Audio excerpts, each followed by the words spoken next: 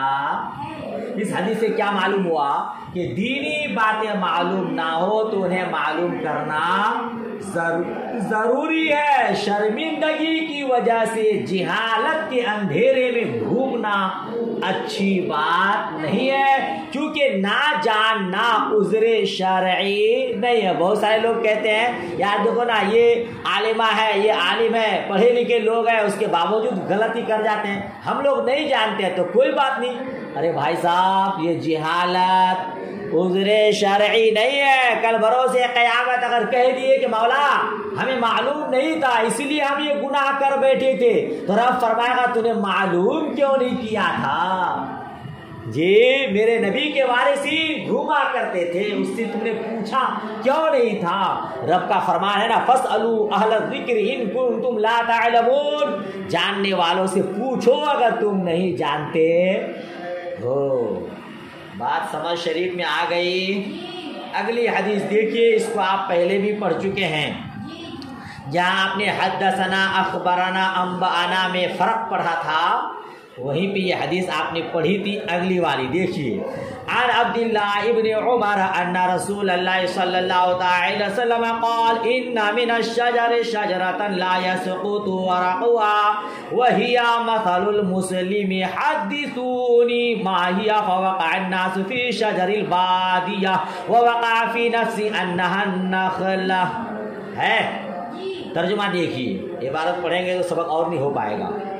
حضرت عبداللہ ابن عمر رضی اللہ تعالی عنہما سے روایت، بے شک رسول اللہ صلی اللہ تعالی علیہ وسلم نے ارشاد فرمایا، درختوں میں سے ایک درخت ہے جس کا پتا نہیں توڑا جاتا ہے۔ آپ نے اس سے پہلے پڑھا ہے کہ ایک درخت ہے جو انسان کے مانند ہے نا، لا یسقط ورقہ، جس کا پتا نہیں گرتا ہے، نہیں کاٹا جاتا ہے، نہیں توڑا جاتا ہے، وہی مثل المسلم، ہاں ہے تو، اور وہ مسلم کی طرح ہے، اور وہ ہاں فائدہ پہنچانے میں ایک مسلمان کی طرح ہے، جس سے ایک مسلمان سے دوسرے مسلمان کو فائدہ ہوتا ہے، اسی طرح اس درخت سے فائدہ پہنچتا ہے۔ بتاؤ وہ کیا ہے؟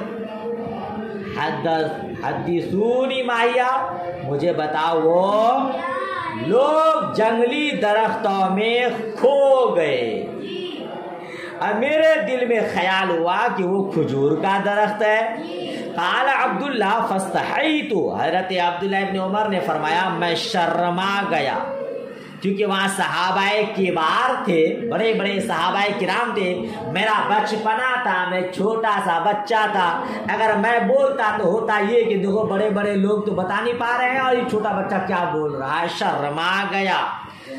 عرض کیے یا رسول اللہ آپ ہمیں خبر دیجئے، بہا اس کی، آپ ہمیں اس کی خبر۔ تو رسول اللہ صلی اللہ تعالی وسلم نے ارشاد فرمایا وہ کھجور کا درخت ہے۔ قال عبداللہ فحدثته ابی بما وقع فی نفسی، حضرت عبداللہ ابن عمر نے کہا میں نے میرے دل میں جو خیال تھا اس کی خبر میرے باپ کو دی۔ یہ فحدثته ابی، میں نے اپنے ابو کو، والد گرامی کو بتایا، بما وقع فی نفسی، جو میرے دل میں خیال واقع ہوا تھا، یعنی اے ابا حضور سب تو نہیں بتا پا رہے تھے مگر میرے دل میں خیال تھا کہ وہ کھجور کا درخت ہے، مگر میں شرم کی وجہ سے بتایا نہیں۔ فقال لأن تكون قلتها احب الي من ان يكون لي كذا وكذا، تو حضرت عمر فاروق اعظم رضی اللہ تعالی عنہ نے فرمایا اگر تم بتا دیتے، اگر تم اس کو بتا دیتے، تم حضور کو اس کا جواب دے دیتے تو مجھے بہت پسند آتا، مجھے پسند آتا، احب الی، مجھے بہت اچھا لگتا، اس سے یعنی اگر اس سے بڑا بڑا بھی کام تم انجام دیتے تو مجھے وہ خوشی نہیں ہوتی جتنی خوشی اس میں ہوتی کہ دیکھو کتنی اچھی تعلیم و تربیت ہے، کتنا اچھا ذہن ہے کہ چھوٹا بچہ ہو کر کے جواب دے رہا ہے، مصطفیٰ کریم خوش ہو جاتے، مجھے بہت خوشی ملتی۔ ظاہر سی بات ہے بچہ کامیاب ہو تو باپ کو خوشی ہوتی ہے، اور یہ چھوٹا بچہ جواب دے دیتے اور سب صحابہ کبار وہاں موجود تھے، وہ لوگ جواب نہیں دے پاتے تو کتنی بڑی خوشی کی بات ہوتی۔ تو حضرت عمر نے کہا کہ اگر تم ایسا کرتے ویسا کرتے تو ان سے میں اس کو زیادہ محبوب جانتا، اس سے مجھ کو زیادہ خوشی ملتی۔ بات ختم ہو گئی، باپ بھی ختم ہو گیا۔ آگے پڑھو، باب من استحیا فامر غیرہ بالسؤال، یہ باب ہے جو شخص حیا کرے، شرمائے تو اپنے علاوہ کو سوال کا حکم دے۔ جی آپ میری شاگردہ ہیں، آپ مجھ سے ڈائریکٹ اپنے بارے میں کوئی مسئلہ پوچھنے میں شرما رہے ہیں کہ حضرت مجھ کو ایسا ہو رہا ویسا ہو رہا ہے، کیا مسئلہ بنے گا، تو آپ کسی دوسرے کو کہہ دیں کہ جائیے تو مومنہ آپ پوچھیے تو حضرت سے کہ یہ پریشانی ہو تو اس کا کیا حل ہوگا، اس کا کیا مسئلہ بنے گا، زینت آپ پوچھیے تو، یسرا آپ پوچھیے تو، یعنی دوسرے کو آپ کہیں جی آپ سے نہ ہو تو آپ آپا کو کہیں کہ جائیے تو حضرت کو یہ مسئلہ پوچھیے، سمجھ رہے ہیں؟ تو جو حیا کرے وہ کس کو؟ دوسرے کو سوال کا حکم دے۔ دیکھیے حضرت علی ابن ابی طالب رضی اللہ تعالی عنہ سے روایت دیکھ رہے ہیں، قال کنت رجلا مزاعا، میں کثیر المزی آدمی تھا، میں مزید ہاں مجھ کو بہت کثرت سے مزی آتی تھی، جریان کی بیماری تھی، فامرت المقداد، آپ جان رہے ہیں کہ حضرت علی رضی اللہ تعالیٰ داماد مصطفیٰ ہیں، اب سسر جی سے مسئلہ کیسے پوچھوں، شرم آ گئے، تو آپ نے شرم کے مارے ایسا نہیں کہ اس سے انجان ہی رہے، بلکہ کیا کیا آپ نے؟ فامرت المقداد، حضرت علی فرماتے ہیں کہ میں نے مقداد کو حکم دیا، یسأل النبی صلی اللہ تعالی علیہ وسلم کہ وہ نبی کریم صلی اللہ تعالی علیہ وسلم سے مسئلہ پوچھے، فسألہ، تو انہوں نے حضور سے مسئلہ پوچھا کہ علی بہت کثیر المزی آدمی ہے، مزی آنے سے کیا حکم ہوگا، غسل واجب ہوگا یا وضو؟ فقال فیہ الوضو، تو حضور نے فرمایا اس میں، آپ جاننے ہیں پہلے سے ہے نا، اس میں کیا وضاحت کرو، اتنا بتانا ہے کہ حضرت علی سسر سے پوچھنے میں شرما گئے تو دوسرے کو حکم دیا، لہذا ہم اگر خود اپنا مسئلہ نہ پوچھ سکیں تو جہالت میں نہ گھومیں بلکہ دوسرے کو حکم دیں۔ بڑے اسپیڈ میں اگر آپ اجازت دیں تو یہ بھی پڑھ دوں، کوئی زیادہ نہیں ہے۔ باب ذکر العلم والفتیا فی المسجد، باب ختم ہو جائے گا۔ علمی تذکرہ اور فتویٰ مسجد میں علمی تذکرہ کرنا اور فتویٰ دینا جائز ہے۔ روایت دیکھیے حضرت عبداللہ ابن عمر رضی اللہ تعالی عنہما سے روایت، ان رجلا قام فی المسجد، ایک آدمی مسجد میں کھڑا ہوا اور عرض کیا، یا رسول اللہ من اینا تأمرنا ان نحل، ہمیں احرام باندھنے کا حکم کہاں سے دیتے ہیں؟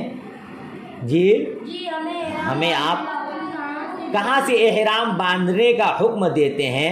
فقال رسول اللہ صلی اللہ تعالی وسلم یحل اہل المدینہ من ذو الحلیفہ، حضور نبی مکرم صلی اللہ تعالی علیہ وسلم نے ارشاد فرمایا اہل مدینہ ذو الحلیفہ سے، جی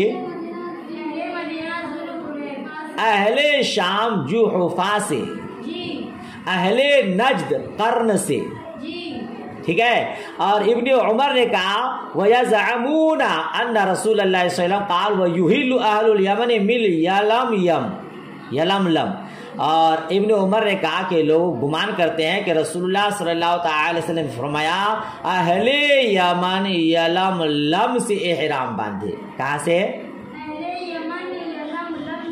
وَكَانَ ابن عمر يقول لم أفقه هذه من رسول اللہ صلی اللہ تعالی وسلم، اور حضرت عبداللہ ابن عمر فرماتے تھے کہ میں نے اس کو رسول اللہ صلی اللہ تعالی علیہ وسلم سے نہیں سمجھا ہے یا نہیں سنا ہے۔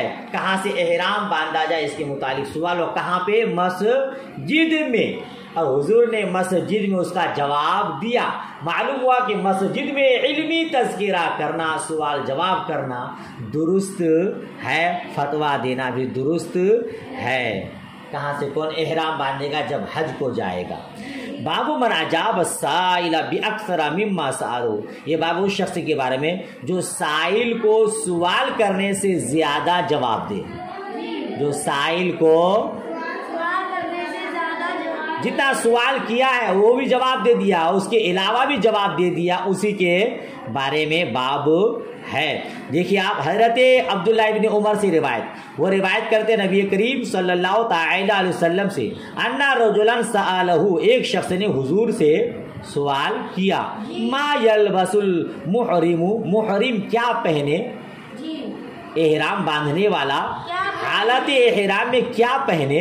فقال لا یلبس القمص، حضور نے ارشاد فرمایا قمیص نہ پہنے، کرتا نہ پہنے، عمامہ نہ پہنے، پائجامہ نہ پہنے، ٹوپی نہ پہنے، اور نہ ایسا کپڑا پہنے جس کو ورس نے چھوا ہے۔